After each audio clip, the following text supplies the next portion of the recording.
English cricketer Ethan Brooks সিলেটবাসীর মন জিতেছেন। দারুণ ফিল্ডিংয়ে নেট দুনিয়ায় ভাইরালও হয়েছেন তিনি। তবে দেশনেত্রী বেগম খালেদা জিয়া সহ ঢাকার কোচ মাহবুব আলী জাকির জানাজায় দাঁড়িয়ে কোটি মানুষের হৃদয় ছুঁয়েছেন। স্বদেশি মালান কিংবা আর্চারদের মতো বিপিএল দিয়েই নজর কাটতে চান। একদিন ইংল্যান্ডের হয়ে জাতীয় দলে খেলার স্বপ্ন দেখেন তিনি। ইংলিশ ক্রিকেটার ইথান ব্রুকসের কাছে একের পর এক সেলফির আবদার। অল্পদিনেই ইথান বাংলাদেশে বেশ জনপ্রিয়তা পেয়েছেন, যার শুরুটা হয়েছিল মাহবুব আলী জাকির জানাজায় দাঁড়িয়ে। তবে সবাইকে অবাক করে বেগম খালেদা জিয়ার গায়েবী জানাজাতেও ইংলিশ এই ক্রিকেটার হাজির হয়েছিলেন। প্রশ্ন ছিল সেই মুহূর্তে তার মনে কি চলছিল। প্রথমে জ্যাকের মৃত্যু খুব দুঃখজনক ছিল। এত মানুষ যেভাবে শ্রদ্ধা জানিয়েছে সেটা দেখে আমি দাঁড়িয়ে গিয়েছিলাম। তবে বাংলাদেশের রাজনীতি খুব বেশি জানি না, কিন্তু সাবেক প্রধানমন্ত্রীর মৃত্যুতে পুরো দেশের মানুষ শোকস্তব্ধ ছিল, যা দেখে তার প্রতি শ্রদ্ধা জানানোই মানবিক দায়িত্ব বলে মনে করেছি।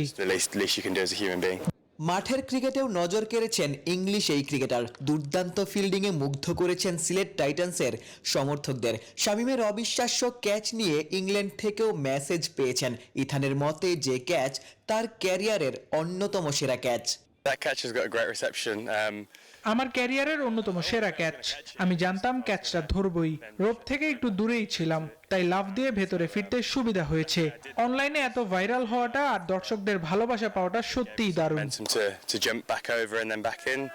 একই নেটে ব্রুকসের কোচের ভূমিকায় ইংলিশ ক্রিকেটার ডেভিড মালান, যিনি ক্যারিয়ারের শুরুতেই বিপিএলে অংশ নিয়েছিলেন।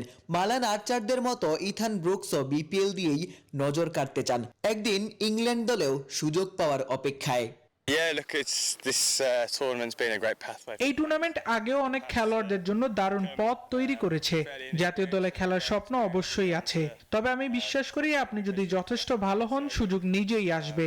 আমি শুধু খেলা উপভোগ করতে চাই, হাসি মুখে খেলতে চাই, একদিন জাতীয় দলে খেলতে চাই। ক্রিকেটার হিসেবে ইথান ব্রুকস কত দূরে যাবেন কে জানে, তবে মানুষ হিসেবে পৌঁছে গেছেন কয়েক কোটি ক্রোশ। ইংলিশ ইথান বিনয়ার সম্মানে কোটি মানুষের মন জিতেছেন। সিলেট থেকে আশিক সারোয়ার, নিউজ 24।